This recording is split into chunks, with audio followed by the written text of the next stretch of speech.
Et la mise au pas de la presse indépendante à Moscou ne trouble guère l'opinion publique. C'est une véritable Poutine-mania qui accompagne, un an après encore, le successeur de Boris Yeltsin. Correspondance Dominique Derda et Franck Brisset. La date et le lieu de la cérémonie n'ont pas été choisis au hasard. C'est au musée de la Victoire, à la veille des commémorations de la fin de la Grande Guerre patriotique, comme on l'appelle ici, que les responsables du parti présidentiel Unité ont décidé de remettre aux nouveaux adhérents leur carte de membre. Un parti dont le programme tout entier tient en ces 3 mots: soutenir Vladimir Poutine. Pour moi, c'est le parti dont le peuple a besoin.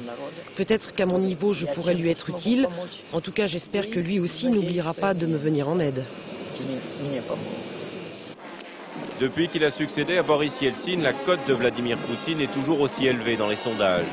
Un an après son accession au pouvoir, il recueille plus de 70% d'opinions favorables, loin devant son rival lors de la présidentielle, le communiste Zyuganov. Parmi les inconditionnels de Vladimir Poutine, Kolya Petrov est sans doute le seul qui puisse se vanter de l'avoir à ce point dans la peau. Il vient en effet de se tatouer lui-même sur le bras le portrait de son idole et il n'en est pas peu fier. L'essentiel, c'est qu'il soit bien réussi. C'est quand même le président.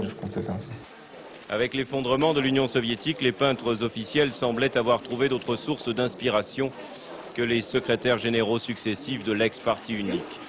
Mais le naturel de toute évidence revient au galop, même si cet art underground des plus révérencieux ne s'affiche encore que dans les sous-sols d'un immeuble de la mairie de Moscou, lieu de la première exposition collective dédiée entièrement au nouveau maître du Kremlin. Je ne dirais pas que je succombe au culte de la personnalité.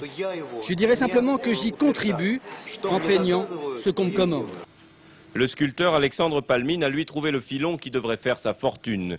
Il s'apprête à produire à la chaîne des centaines de bustes en bronze de Vladimir Poutine que chaque apparatchik avisé du parti Unité voudra voir trôner dans sa permanence, au cas où par hasard le président en personne vienne s'assurer de sa fidèle dévotion.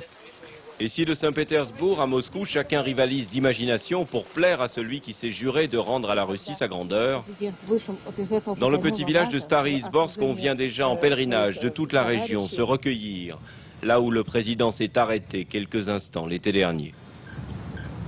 Clou de la visite, avoir le droit d'embrasser l'arbre contre lequel se serait appuyé Vladimir Poutine pour méditer. On ne vante encore ni image pieuse ni eau bénite, mais à Stary Izborsk, on revendique déjà le titre de premier lieu saint du poutinisme.